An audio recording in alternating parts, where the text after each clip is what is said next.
Everybody, and welcome to the video and live streaming show. My name's John Lacey and I'm joined as always by Sam Proof. Today on the show we're going to be talking all about StreamYard, which is a great option for starting to go live, running a live show, running a video podcast, all of the things. So we're going to be talking about that today.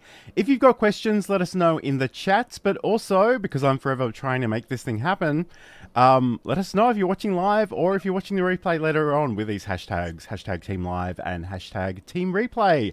Sam, how are you going? How's your week been? Good. I don't know. No, it's been good. Actually, it was a really weird week. My daughter had her first multi-day away from home event. Like her whole grade went to Catalina Island for this science camp for 3 days and 2 nights. So yeah, for 2 nights dinner was like, it's real quiet around here because she is just a chatterbox. But she's back. Everyone's good. Everyone's happy. And yeah, it's going pretty good. How's everything with you? Yeah, everything's going pretty well with me. Again, I don't even know why I ask you about your week or you ask me about my week, because it's just the constant blur of everything. Life is always very busy, but we try and do what we can. So let's just check in with the chat. Hello to Saeed, who's watching from Germany over on YouTube as the facilitator. So I guess, on today's show, we want to talk about StreamYard, which is a and Saeed saying 37th time is a charm. So finally, Team Live. Yes. Okay. Cool. All right. Today we want to talk all about StreamYard, which is a great piece of software that we've been using to run this show and do some other things with for, I want to say, at least 6 months. We did start on a different tool, but we have been using this one, and I think we really like it, and I think it's a really good option for beginners. And I think during the week, I sort of wrote about this in the Learn live streaming newsletter. In some ways, we're really blessed to have a lot of really good tools at the moment, but in some ways, we're almost too blessed because we have too many options and too many choices, and that can be really overwhelming. So generally speaking, I recommend for beginners either StreamYard or Restream, and usually the studio component of Restream. But let's talk about it. So Sam, let's get into it. So there we do have Puddles the duck, which you know is just such a nice little feature that we can have animated backgrounds on the software. But yes, let's talk about StreamYard. So what is StreamYard, and who is it really for, do you think, Sam?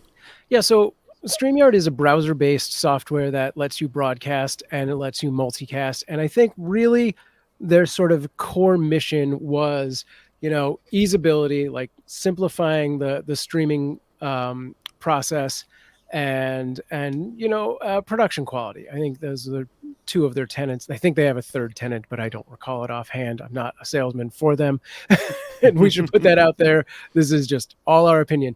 But really, I think it's a really great tool for anyone who is looking to get into streaming and just kind of wants to get into it as fast as possible without having to learn too much. OBS can have a pretty steep learning curve and time commitment to it, and StreamYard simplifies all of that stuff. There is potentially a cost associated with it. So I think anyone who's already kind of established as a business or a creator or a podcaster, this is a little bit more for them than someone who's like, I want to go game on Twitch. It's really not for the gamers. It is more for people almost doing basically what we're doing, stuff like this, not necessarily just podcasts. I think there are plenty of other use cases for webinars or churches or, as I said, podcasts and things of that nature.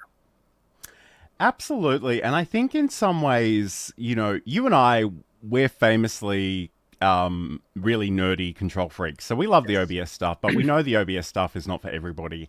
And especially if it is just a small part of your business marketing, you really want some tools that are pretty straightforward, that you can just have a person on camera or a couple of people on camera, and you can facilitate that conversation really easily. You can interact with the chat. Maybe you can add some branding elements. I think one of the, and again, I don't know that I could be quizzed on them off the top of my head either, but I'm pretty sure the other thing that they're always talking about is ease of use. And StreamYard actually do this weekly town hall, which I think happens sort of Sunday US time and Monday Australian time. And, you know, I think the thing that's really interesting to me is that, and I think it's true of any tool really, like there is a trade-off between ease of use and functionality and Yes, complexity. So for if sure. you're a control freak, you do have to embrace some constraints, although I will say that they do have sort of layout options which give you more control than even Restream does presently. So I guess the other thing to mention too is that both StreamYard and Restream, they both have free options, so you can try them out and get a sense of what they can do. But let's just have a look at the plans that are available for StreamYard. So we've got the free version. Essentially, there will be some branding and some limits on there as well. You can have, I think you can have maybe 2 destinations from memory. I don't know off the top of my head, but again, you can upgrade to the basic for $25 a month, and I'm assuming all these prices are US. And there's also the professional version for $49 a month. Was there anything that you wanted to say about those plans, or how people might want to think about, you know, which one to actually spring for? Yeah, I think, you know, if you're just getting started, obviously try the free plan just to, you know, even see if it's doing what you want. But when you look to those bigger plans, I think the 2 questions you really have to ask yourself are, you know, like, are you doing interviews, and how many people do you want to be interviewing at one time? Do you want to, I guess 3 questions. Do you want to be, you know, publicly streaming, or be doing like a private webinar kind of thing? And then finally, if you are publicly streaming, do you want to multicast? And those will, you know, all sort of grow to bigger answers of like, yes, I want to do this, and I want this many people to be able to see me. Then the, you know, price point goes up to whatever the next level is. So yeah, I think those are the Sure. big considerations. And I think you kind of just alluded to something that we should probably unpack a little bit more, and that's you can record locally. So you don't have to necessarily go live. You can just record Yes. in there locally, and then you can edit and repurpose that however you like. You can go live, and again, I think in some ways, probably plan wise, price wise, the thing you want to think about is how many destinations do you want to go out to, because I think that Yeah. will be the main constraint, and I think that's kind of true of most streaming software options out there. But thirdly, the thing that Sam also alluded to that we actually have access to, but we've never actually tried, is their on-air webinar Mm-hmm. platform. So essentially, you can set it up so only certain people can attend. You can sort of host it on your own personal website. You can include the recording there forever, depending on, you know, the limits of your plan and that kind of thing. So Mm-hmm. there are a number of different things. And again, it all comes back to your goals. And funnily enough, next week's show, we'll be talking about podcasts and Yeah. live shows and some of those considerations, whether you go live, whether you pre-record, and that kind of thing. So please join us for that as well. Yeah. I And know you've got a video that, sorry, go yeah, ahead. before you set that up, I just want to say that there's an interesting thing that they just released. I'm not fully sure if it's even completely public yet, but for those who do webinars, they have this feature that is basically the same as inviting guests, but it's more, it's like more open. Like, as far as I can tell, it's the same functionality, but kind of triggered differently. Whereas when you're doing a stream like this, we get like an invite link. We send that link via email or messenger to whoever we want on. So don't, you know, we don't want them sharing that link. It's a private link. And then we can put them on the studio and stuff like that. With webinars, they have a similar functionality, but it, like, since it's not broadcasting, you're not streaming, you're doing it sort of local to StreamYard. It just shows up in chat as like a thing that the, you know, viewers or participants in the webinar can like essentially raise their hand to be like, I have a question, and then you put them on the screen and they ask their question and then they go away. Which is, I think, a great functionality that they finally just released. And I understand why that doesn't exist quite yet for, you know, what we're doing with like the you know, public streams, because that chat, you know, thing wouldn't happen. It's essentially a pinned message, and the API to pull that off doesn't really exist. But super cool if you do webinars. Absolutely. So, I guess some of the other things that we want to allude to is the fact that you can create events. So you can schedule Yeah. these things. You can go out to multiple destinations depending on your plan. You essentially can wrangle the comments, assuming that the platforms you're going out to support that functionality. Not all of them do, and sometimes if you are streaming to an obscure or relatively new place, you might need to do that as a custom stream as well. But let's check out this video because I think it's a really good place to get started in terms of actually scheduling a live event. Log into StreamYard.com and click Create. Then choose Livestream. Select your destinations from the list. Give your live stream a title. Click Customize for each destination. Click Create Broadcast. Enable and check your mic and camera. Click Enter Studio, and you're in. From here, you can put yourself on broadcast, adjust your on-screen banners, upload a custom logo, and I can even screen record right from the studio.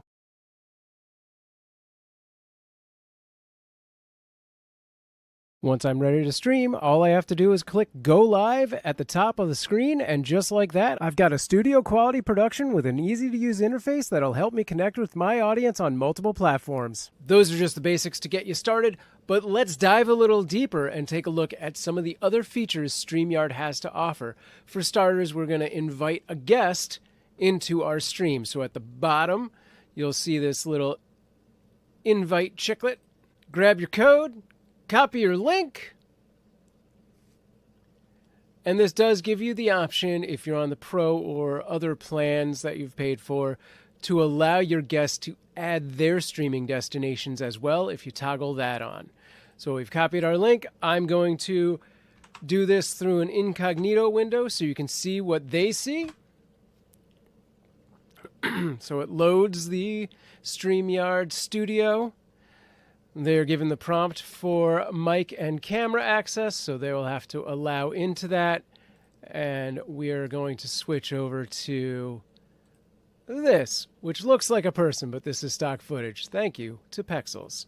They can add their name here and enter studio. And on their side, they can see comments and private chat, but that's about it. They don't get any of the other navbar stuff. They can turn on and off their camera and sound, but they can't even put themselves in the scene. They do see you if you are on already. So if we go back to our studio dashboard, close that out, I can find my new guest and add them to the scene. StreamYard will immediately default to a scene that accommodates for the amount of people we have, but you do have multiple options at the bottom under the video player. Our setup has been adjusted already, so the default StreamYard experience, you'll actually see more like 7 of these that include media as well as cameras. Okay, that's a nice little intro, and hello to CJ who's joining us in the chat as well. Great to have your company today. Today we're talking all about StreamYard as an option to get started with live streaming relatively easily and quickly, and that was just a great walkthrough from Sam in terms of, you know, starting, scheduling, going into the studio and sort of inviting that guest. And I think for a lot of people, that's kind of 90% of what they need. And yeah, we'll certainly unpack some of the other features that we've got available to us in terms of the studio in a second. But I guess just one other thing I just want to mention is that it is also possible, and again, everything sort of depends on your plan a little bit, but it is possible to actually schedule a pre-recorded video as a live. And the only thing I would say about that is just make sure your audience knows it's not live, because the worst experience they can have is that they're madly commenting to you and you just completely ignore them. So just I often like to actually put the replay in the title somewhere just to let people know. Yeah, definitely a good call. Even adding a pinned message is good too. This is a great question by Saeed. Throw this up. Do guests only see the host or live output? So yeah, what the guest will actually see is you get this giant window, which is the live output, and below it you have little windows for everyone who is joined the broadcast. Even if they're not in the live output, there'll be a little box, and it'll be grayed out if they're not on screen, but you will still be able to see like the silent person doing whatever they're doing if their camera is on. Absolutely. And I must admit, and I have a feeling this is probably very true in Saeed's world of facilitation, but a lot of people can't stand seeing themselves on camera. And I know in Zoom and other programs, there are ways of actually sort of hiding yourself, but I really think on some level, that's one of those things that we really just need to practice and get more comfortable with because it's quite useful feedback. That's when you But just put one of essentially, these on your screen, right?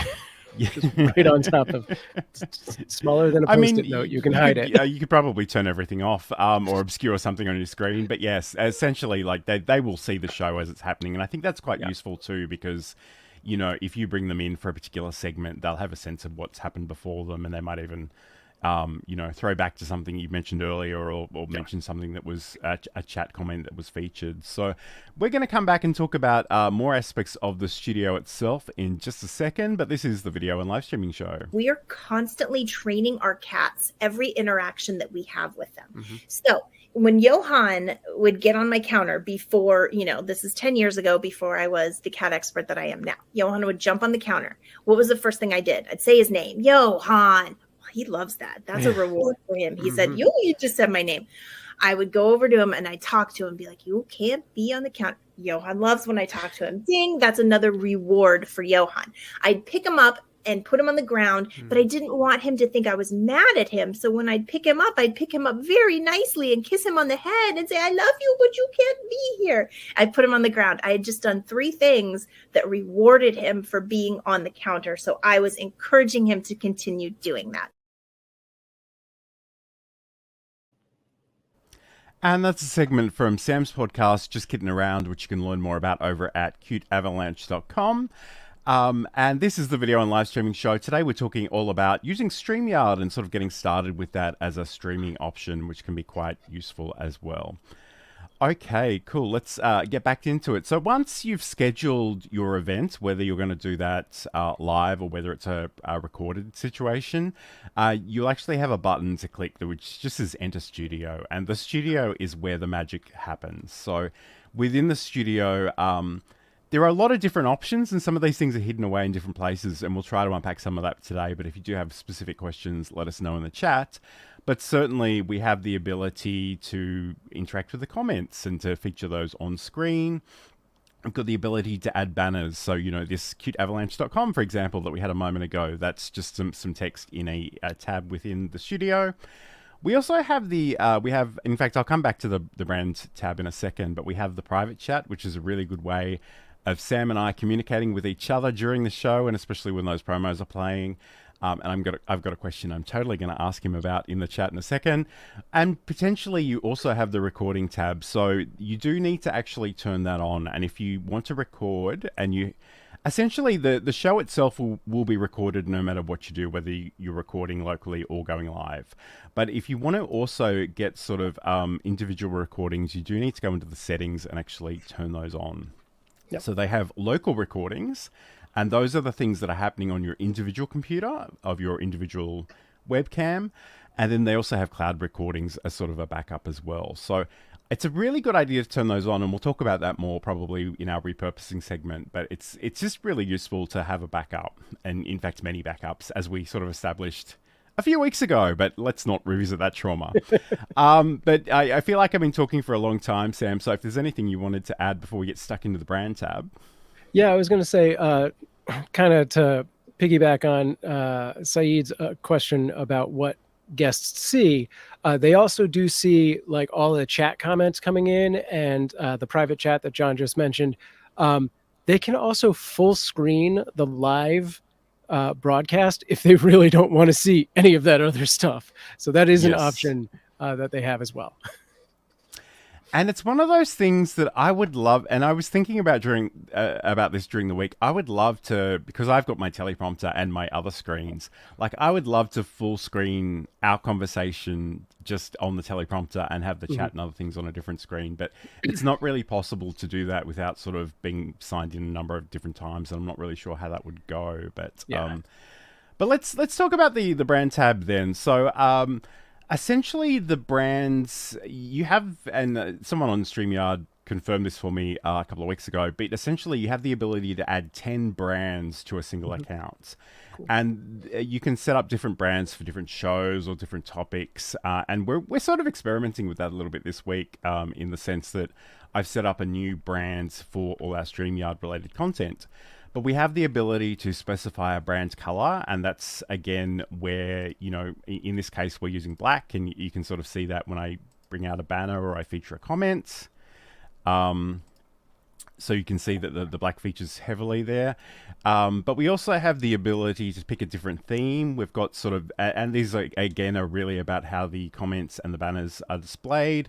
We've got the ability to show or hide display names and headlines. I always have them off because I just don't like how they look, but that's up to you. You can potentially add a logo as well. We've got the ability to add overlays. So again, this is just images that you can put on top of things, and it could be a full screen image like we showed the StreamYard plans earlier, or it could be partial as well. And I don't actually have the QR codes uploaded here, but as their own thing, but certainly at the end of the show, I'll get Sam to talk about his website, and that will show some of the screen and we'll have the rest. And that's just a transparent background PNG. So that's really cool. And of course, we even have the ability to use animated GIFs if they're small enough. So there is a file size constraint there as well, but that's really cool. Okay, so we have the ability to add those video clips. And again, you see that in the form of the promos we have on the show, and we've got different backgrounds, and that's where my tabs come in as well. There is background music. I've never used this in my life. I'm curious if you have, Sam. I believe we've used the StreamYard background music on the Own Every Word NFT game show that I did. And that was like weirdly one of the reasons they ended up not using OBS is that they wanted to use that music for whatever reason, because they didn't want to license other music or something like that. So yeah, I personally don't opt into that, but I have done productions that use it. I've used a similar software that also provided AI created music, and I immediately got a copyright strike from one of those YouTube bots that finds anything that's remotely close, and like I disputed it and I got it cleared, but it's an annoyance I don't need to repeat. Absolutely. And I will say, and I don't know when exactly this changed, but originally it wasn't possible to upload your own music to this place, but it is now. So if you do have your own royalty-free music, or you've composed something yourself and recorded it, that's certainly something you can use there as well. Okay. Let's get into it. So Said's saying he doesn't like that both cameras are in 16:9. Too much wasted canvas. Can you change the format? You certainly can. Sam has been pushing for this for a really, really long time, and I don't know if it's just because I feel self-conscious, but I am so uncomfortable in filling up this much of the frame. But there are certainly different layouts that come with StreamYard, and you can certainly select those and move between them. But you can also actually create your own layouts, and I feel like Sam's dying to say something. So no, I'm going to say, because we're going to talk about repurposing later on, and I feel like this layout in particular, this scene, really works well for if you're going to turn things into a short later on, especially if you're only going to need the one person talking at a time. But yeah, I think this looks great. And yeah, I'm not a fan of the wasted space either, Said. But yeah, it comes with about 7 different layouts, including, a full screen and a couple different splits, and then like a media version. So if we're playing a slide or a video, we can be little boxes off to the side. Mm-hmm. And I guess the other thing too is it is possible to come in and create your own layouts, although there is a certain number at which you are restricted. And that's 10. Kind of on an account basis, not a brand basis. So the other thing, and I felt so clever when I eventually figured out how to do this, because we couldn't figure out how to do this for the longest time, but essentially I set up these layouts to have Sam featured or myself featured. And the trick about this is when you go in and actually set this up is both of our cameras are on the layout. Like they're both part of the layout, but one is on top of the other. And that was the only way for us to do that, because what we wanted ideally was like if Sam had to run out and look after one of his kids for a second, that I just filled the space. And that can be a little bit glitchy. So, I mean, I think it's probably worthwhile unpacking this. And again, I know this is a beginner show, so I don't want to overwhelm you with too many options, but certainly what I kind of recommend is if you go into the settings, there is actually a layout section, and you will have the default layouts there by default. Once you've decided which ones you're actually going to use and which ones you don't want to use, you can go in there and actually deselect the ones you don't want to use. So they won't be there. They won't automatically default to something weird when you add an extra scene or source or whatever.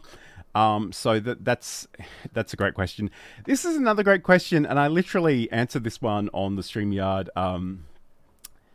In fact, I think we did it on a show as well. But I answered this on a StreamYard Facebook group. So does it automatically change to the speaking person like in Zoom? It doesn't. So you need to think about how you're using those layouts. The great thing is that you do have the ability to, once you've sorted out your layouts, you can actually assign keyboard shortcuts to different layouts. So if you go into the settings and the hotkeys, you can actually create your own keyboard shortcuts. And again, that's when you can throw them onto a Stream Deck. But it is a manual process. It's not going to sort of switch between them. And in some ways, I know people like that experience, but I'm just worried that if there's just some unintentional sounds that it switches to the person who's not actually speaking, and it always looks a little weird. I have seen it in certain meeting software, and I don't love it, but I mean, there are ways of manually doing it. So we can certainly switch between Sam and I, and I guess, is there anything you want to say about layouts more generally, Sam? I mean, I was going to say, I would always opt to being in control of that. For, if we're doing like a production or a podcast, even a webinar, I think I would want to be in control of who is big or small. And it's only really in a workplace setting where I want us to have that thing that automatically does it, which I wouldn't be using StreamYard to do, probably. As for the layouts themselves, I think it maxes out at 10. And as John said, that is across all of your brands. So you choose wisely those 10 or make all your productions the same, just tweaks on the same theme kind of thing. One thing I did want to point out, which is this is the one place where I'm like overwhelmingly using something like StreamYard is better than using something like OBS, is when things go wrong and your software crashes, your stream is actually going to still be active for at least a certain amount of time. If you can get get the program back up due to the nature of it being through the cloud and the browser and all of that, within 10 minutes, if you're back up, you're back into that same stream. If you're on something like YouTube that creates new URLs or Facebook that creates a new, streaming URL, you don't have to worry about that. So you go back into the same experience and you haven't lost those viewers because you crashed. Absolutely. I guess one other thing I just want to mention, in part because you mentioned YouTube Shorts, is that you can actually go into the settings and choose, I think it's in the general settings, you do have an orientation which you can choose landscape or portrait. Yep. You can only pick one of those though, so you can't go portrait in some places and landscape in others. And you do to some extent need to redesign your elements. So if you've got backgrounds and overlays and things, you will need to think about how they're going to work in a different orientation. Hopefully at some point in the future they're going to sort of give you an option to do a little bit of both, but I believe that'd be nice. When you are going vertically, like the comments and banners sort of appear at the top of the screen, I guess in part because a lot of the software has sort of information down the bottom that would obscure that. So again, you do have a number of different options in terms of doing that. So I don't know, like Sam, was there anything else? I guess we'll talk more about the individual features at the bottom of the screen in the next segment in terms of running a show with StreamYard. But was there anything else that you wanted to add before we go to the next segment? I mean, I think we kind of touched on, you do have the, in addition to cameras and the other elements that we sort of talked about, like putting comments and banners and all of that, you also have the ability to add an extra camera from the same computer and share a screen and present that as well. Or even like a PowerPoint or other sort of presentation can be uploaded as its own thing. I think that was the only thing that we didn't really say up front. But I think that's it. Onward to the next tab. Absolutely. So we're going to come back and talk about running a show and repurposing. Hi, I'm John Lacey. And in Build a Presentation Muscle, I want to talk about finding your voice, refining and sharing your message, using tools and technology to share that message, and looking after yourself as a creator.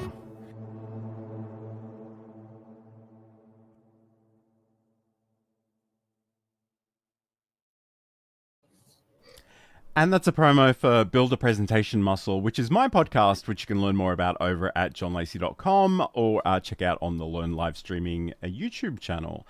So today we're talking all about using StreamYard, especially as a beginner, to stream, to run a show, to maybe record a podcast, that kind of thing. And we both love this software, and we've been using it for this show and potentially other things as well for at least 6 months. Again, I say that as someone who has no sense of time whatsoever. Every day is Blur's day in my world, but it is what it is. But certainly, I guess just on the back of the last thing Sam said was that you do have the ability to sort of share your screen and add those slides and have the background images and the overlays as well and video. So you can sort of assemble a show with a number of different components. And I think that's really worthwhile, especially if you're doing a live show, because as much as we want you to check out our other projects, and that's why we're promoting them, it's also a great opportunity just to catch your breath. Yes. You don't really want to be talking for a whole hour solid, although sometimes I feel like poor Sam can't get a word in edgewise, but we do what we can, but certainly that's something to consider. So I guess, like, Sam, I know that you and I, like, we're very kindred spirits and we're good friends, but in some ways we do things very, very differently, because if I'm on camera for more than an hour, like that never works for me. Whereas I know sometimes you'll just be working on something and you'll share your screen and you'll be there for 5 or 6 hours. So Sure. I guess how do you approach using StreamYard for those kinds of projects? I mean, I think there's a sort of caveat that we need to put out there, which is both John and I are actually also using OBS right now. So we use OBS as a virtual camera into StreamYard, which picks it up as if it was just another webcam. And then we use StreamYard itself for the multi-streaming ability and putting comments on screen and those sort of things. And yeah, I think in a scenario where I am planning on multicasting, multi-streaming, that's essentially how I'm going to use it, is like, I'm going to put this out there, and mostly I'm using it to, take the load off of my own CPU and spread the joy to all of the other platforms. And for the most part, I'm going to be running things through OBS itself. And I guess no shade on StreamYard. Yeah. I guess the other thing to unpack there is that, you're potentially lowering the effort on your CPU, but you're also sparing your internet connection a little bit. So yes, that too. You're essentially sending one signal out to Restream, and it's doing StreamYard, and it's doing the heavy loading of sharing that to YouTube and Twitch and all the 30 odd places Sam likes to go live on. So that's another good thing. I will say, and especially because I think Saeed is probably still here, if you do live in OBS, we'd probably push you to Restream rather than StreamYard, because Restream, while it does have its own studio experience, it does let you just take your stream out of Ecamm or OBS or other third-party tools and just push that live to multiple destinations and actually wrangle some of the comments as well. So just keep that in mind. But for today, I guess we'll focus on StreamYard. Yeah.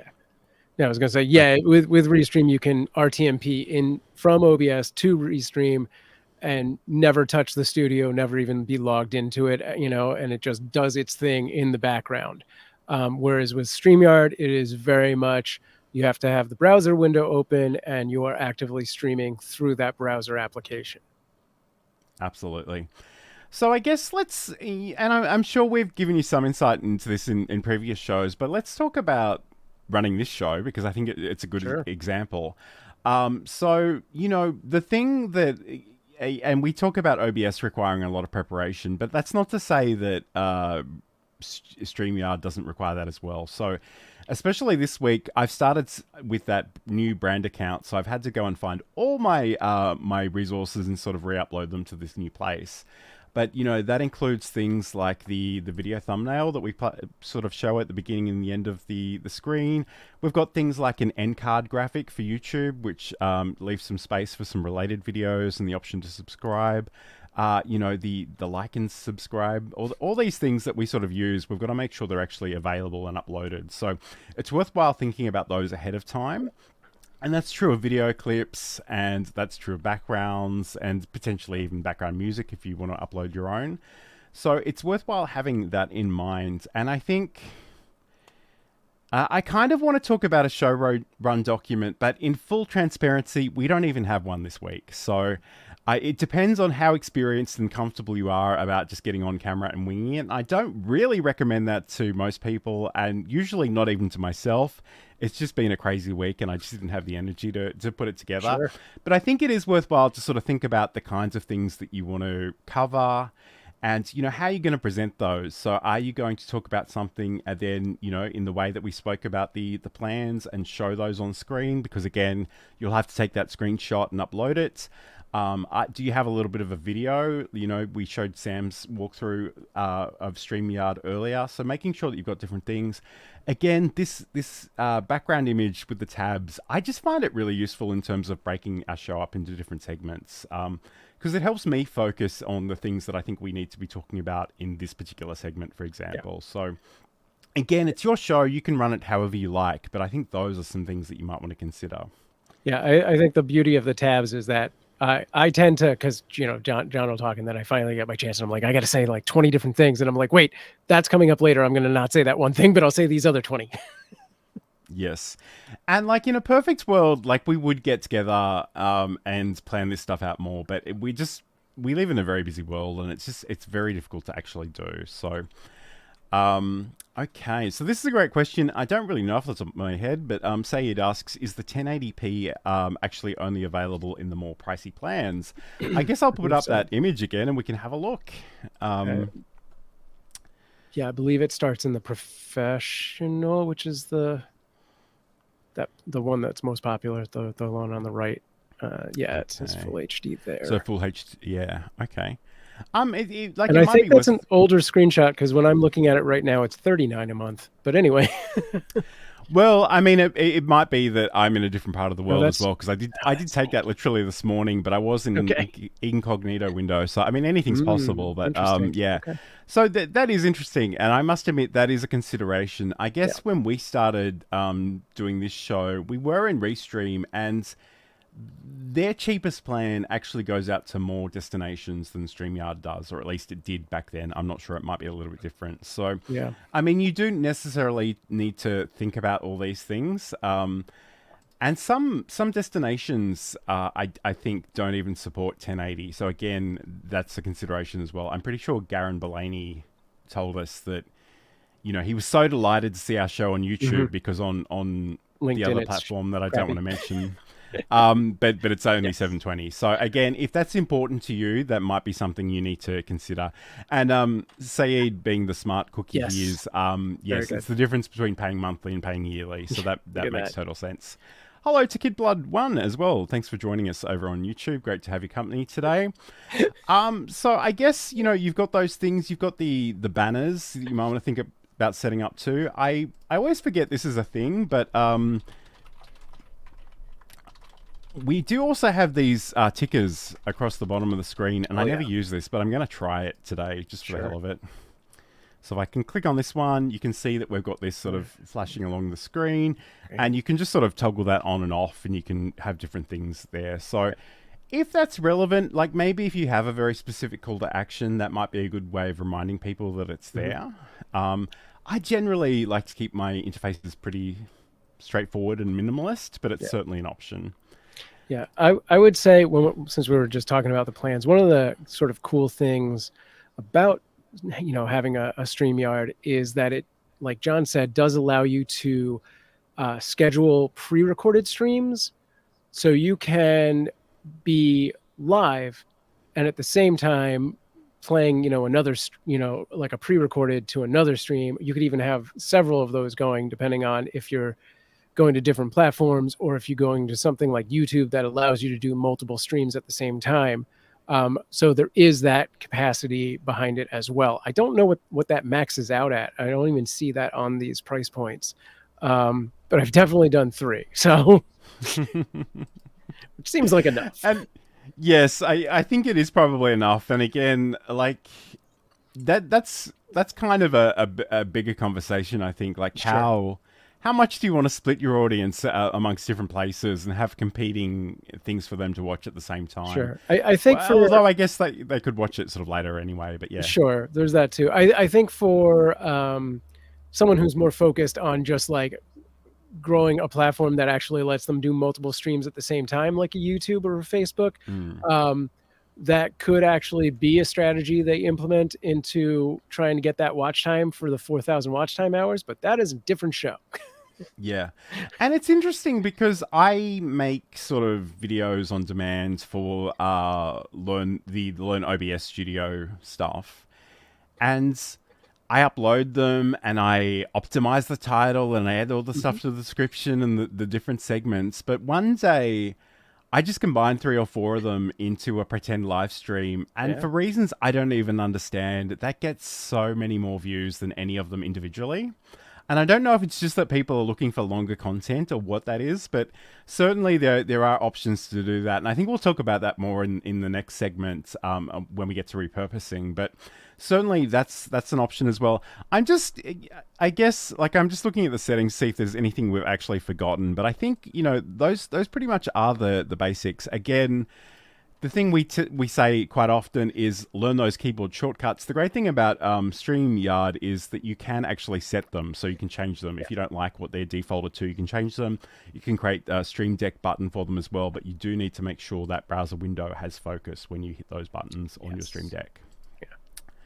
Okay, cool. So this is the video on live streaming show. We're going to talk about repurposing, which is always a really popular topic on the show. So we're going to come back and do that in just a second. If you've been watching us for a while or this is your first time and you're thinking, Sam, John, this is great stuff, but I'm wearing a lot of hats already and I don't need to add this to my list of things that I'm doing, but I really want to live stream, I've got you covered. I've been a freelance technical director and stream operator for 20 years, and I can help you either with one-on-one counseling, setups of shows, or even run your whole show for you. Get in touch with me, samproof@gmail.com, or find out more at samproof.tv.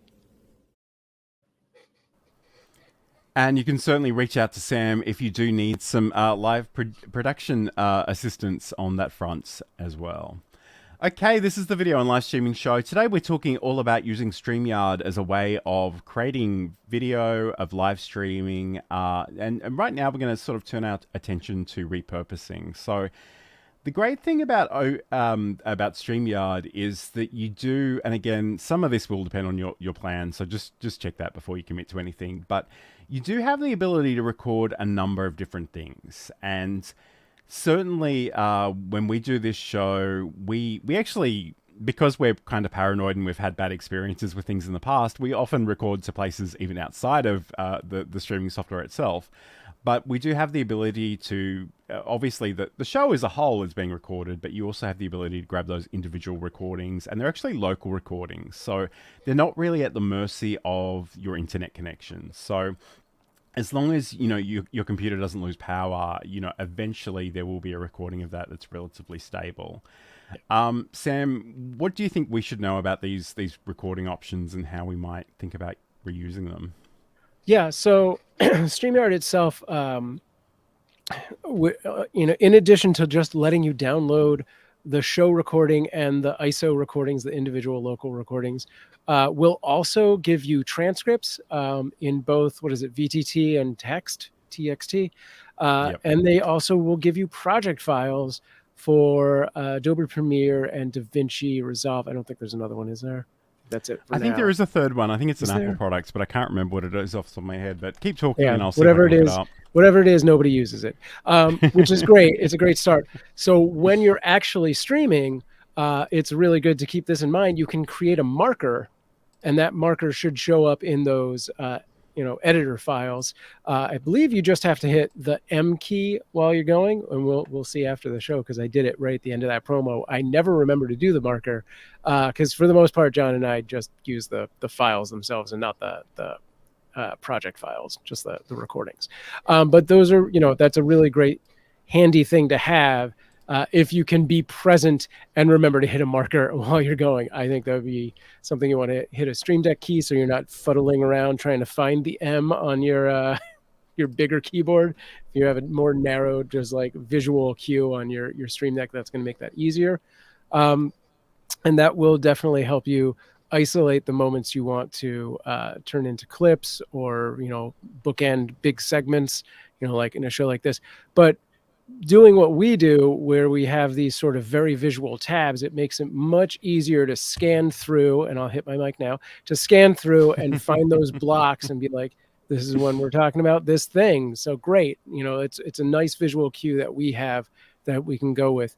I also like to try and put on, for when I'm doing like the kitten cam, as many questions from the audience as possible, because that is another visual cue. You can scan through your project, find that, and know that, you've got a thing there. So if you can find that comment and end it with a marker, then you're like 50% of the work is done for you, right? Absolutely. So I'm just gonna ad lib something, and hopefully it doesn't go badly. But essentially, this is a previous show that we've done, and if I go into the download settings, hopefully you can see that, Sam, because I can't currently see the show. But there we go. We've got the ability to download. We've got the ability to edit, repurpose. We'll talk about that in a second. But we do also have this ability to export. So if I click on the export options, we actually get projects that are built out for Adobe Premiere Pro, Final Cut Pro, and DaVinci Resolve. I don't really use any of these programs, although now that I've got a new spec'd up computer, I was really keen to try it out on DaVinci Resolve, and I did have a bit of a play last week with this show. I need to learn the software to really be particularly effective. The thing I found about the project was that Sam and I, our individual recordings were really well synced, but the show as a whole, which is its own recording, was a little bit out. So you might need to spend a little bit of time putting that together. But the great thing about this is we also have the ability to download different things. So we can download the show as a whole, which is this one up here. We can download individual videos, so you can get mine, we can get Sam's. There's also a download all. If you've shared your screen during a show, you'll probably also see that in this list as another thing you can download. And we do have this ability to edit and repurpose. It gives you some options here for a horizontal video or shorts and reels. I must admit, as much as I love StreamYard and the people at StreamYard, this is a very basic tool with a lot of constraints, and I probably wouldn't recommend it to many people. They have recently built in the ability to actually add captions, but unfortunately, if the automated captions are wrong, there's actually no way of correcting them on this tool at the moment. So, just keep that in mind. So in a lot of ways, I'd probably encourage most people to download those files, edit them in whatever you want to edit them in, whatever you're most comfortable in, and then export it that way. But certainly, between at least those 3 recordings that we will have for our show, it gives us a lot of options. So we can bring that in. I sometimes, and again, a lot of this depends on how much free time I have in a given week, might make some short clips from the show. But I guess the other thing, and because I have had so much experience with this, I don't trust anything. So in addition to all these recordings in StreamYard, I also have OBS recordings. I also have in-camera recordings. I have Rode Procaster audio-only recordings that are multi-track. So again, if you spent any kind of time, if you've got the technology, if it's not going to slow down your computer, think about maybe getting some of those things in place. But, maybe more generally, Sam, like if you do have, actually, before I ask you this question, I'm just going to add one other thing while I think of it. Is you mentioned in the last segment that you can reschedule these recordings. So, you've got a live show. And the thing that I do is I go live on YouTube and LinkedIn, and sort of 2 or 3 days later, I will play the replay on Twitter or X and Facebook. And basically, the whole thing about that is I say, we had this really amazing show. Sorry you missed it. Go to my YouTube channel, subscribe, ring the bell to be notified, and you'll get the proper experience. So I'm not getting a lot of views on those platforms, but I just want to let people know that this is a thing that we do sort of every week, and to make them aware of that. But I guess, Sam, how do you think we should think about repurposing more generally? Yeah, I mean, there's, obviously several different methods to repurposing, and each platform might have different, wants and needs. So I think we could spend a whole show just talking about like what to do at that point. But, sit down and create a definitive strategy for like, these are the 2 or 3 platforms I am going to focus on, and, kind of investigate what works on those platforms. So I think when we talk about repurposing, we're talking about either what John was just talking about, which is replaying a live as a pre-recorded live. We're cutting things down to long form for a VOD, or we're turning it into a short. I like when John does the replays, and I have the foresight to jump in and be like, add my platforms. I like to actually be there when it does replay so that I can watch the chat. And if people are there, I can talk to them while they're watching it, which a couple of times I've done it has worked really well. But you can't always be there, which is half the reason you're going to replay things in the first place. So as John already said, definitely make sure that that is noted. After the fact, like when you do a live stream, a lot of us do sort of an intro or an outro and like a countdown. It might be worth it to either go into that original live stream on like a YouTube and trim off the ends, because you can do that on YouTube. Keep in mind, if you do that, you're going to lose any chat comments that were created during the show if you had that save feature on. But it might give that live stream some longevity and search functionality, and I think this is the option that I lean in toward more, that I just don't do as much as I want. You take the whole thing and turn it into its own long form VOD and upload that as a separate video to YouTube. And then you can, make a bunch of shorts from those things. I know a lot of people are using products that John is going to say that he doesn't like, but like Opus Clip or one of those other AI clipping tools. I think Opus does a pretty decent job. I think the other one I played with was Video AI or something like that. It's very similar. They give you a good amount of customized caption abilities, and we'll put all those things out, and you can definitely adjust those captions if they hear something wrong. Put those shorts up and like point them, redirect them back to that long form VOD. So I think that is my proposed strategy that you should steal. That's actually a really good point. So we lost the ability to add links to YouTube Shorts, but you can specify a related video.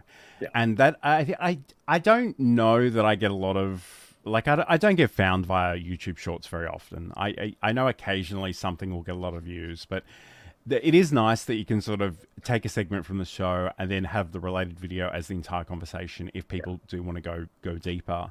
But I guess, and again, I'm still grappling with this a little bit because it's been many months since I did it, but it's surprising to me how much demand there is for long compilations on YouTube. Yeah.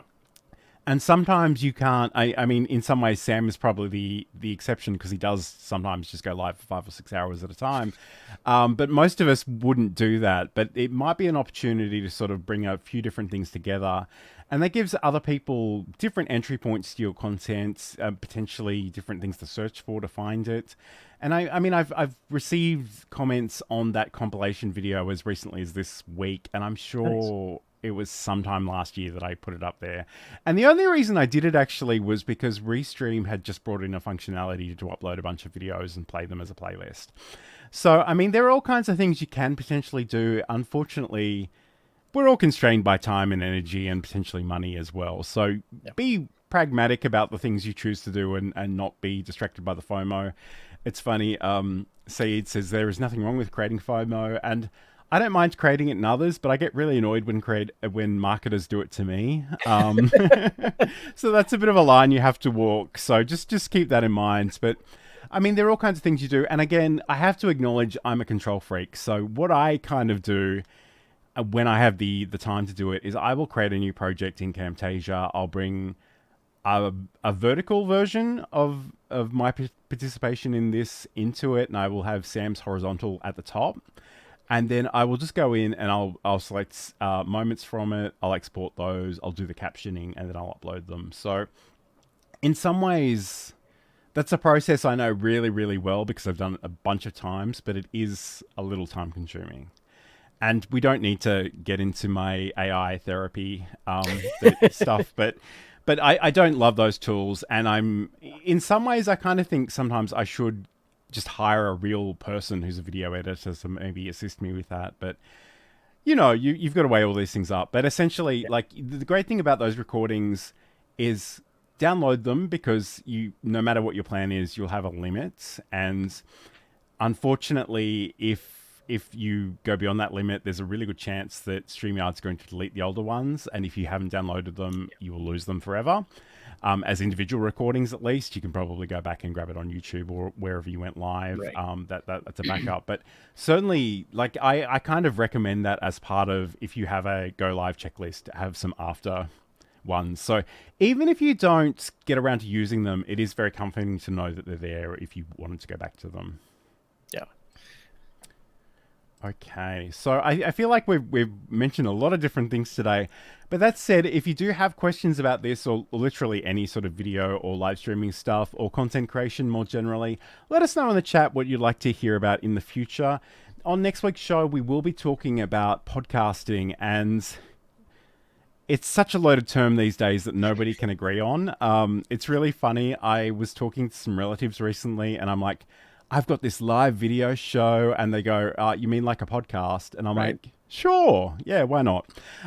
So, it's one of those things, but we're going to talk about some of the choices that you might need to negotiate. And, someone in our audience, I don't know if I should say who, no, in our audience, not you, Sam. Somebody, no, not me either, said that they might be starting a podcast. So I need to follow up with them and keep them accountable. So, we'll talk about some of the choices you can potentially make: audio versus video, pre-recorded versus live, edited versus uncut, that kind of thing next week. But Sam, where can people find you and learn more about your content and follow you and all that good stuff? Yeah, you can find me over at samproof.tv. Scan that QR code, and you'll find all of my social links in the top left there. You can pretty much find me as Sam Proof on any platform you want, except TikTok, where I'm official Sam Proof. And we didn't talk about cats at all. So you can head over to cuteavalanche.com to get your fix of cats with our 24/7 cat cam. And next week, this is next week, right? I'm going to be on the StreamYard podcast talking to Rob Greenlee. So look for that. And I will blast that on my socials. And John, where nice. Are you at? Yeah, so if you want to learn more about me, you can head over to johnlacey.com. I got a whole bunch of articles and tutorials and things. And there are social links at the bottom of all those pages. But yes, Sam, that is very exciting that you'll be hanging out with Rob Greenlee. And if you want to catch up with that, and I should have created a banner for this. In fact, I might do it live. Let's go with it. So youtube.com/@StreamYard. Yeah. Go follow that channel, even if you're not using this software, because you'll see Sam later in the next week, I think. I have no sense of time, but just keep an eye on that channel. Is that right? Is it subscribe, ring the bell, do all the things, and I'm sure that'll be a great conversation, and we'll certainly try to link out to that on the social media. So have a great weekend and a great week, everybody. We'll talk to you again next time. Don't forget to like and subscribe wherever you happen to be watching this. I guess that's another thing we didn't really mention was that while you have a limited number of destinations you can go out on via StreamYard, depending on your plan, we've added all of ours. So, Sam and I, this show goes out to my YouTube channel, Sam's YouTube channel, my LinkedIn, Sam's Twitch, like all over the place. So, you could be watching this practically anywhere. Yeah, and they actually have the ability, starting at the basic plan, for you to allow your guests to add their destinations as well. So that's an insane amount of things. I once did a stream through StreamYard with the guys over on Speedify, and they were like, here's the thing, you can add your own destinations. And I was like, oh, I already have an account. And I added all of mine, and they were like, we went out to 22 different platforms. We've never gone to that many platforms. So be careful what you wish for, I guess is the moral of the story. Absolutely. So thank you so much to everybody for your company. We'll be back again next week. Take care, and if you've got questions or comments, let us know, and we'll talk to you again soon.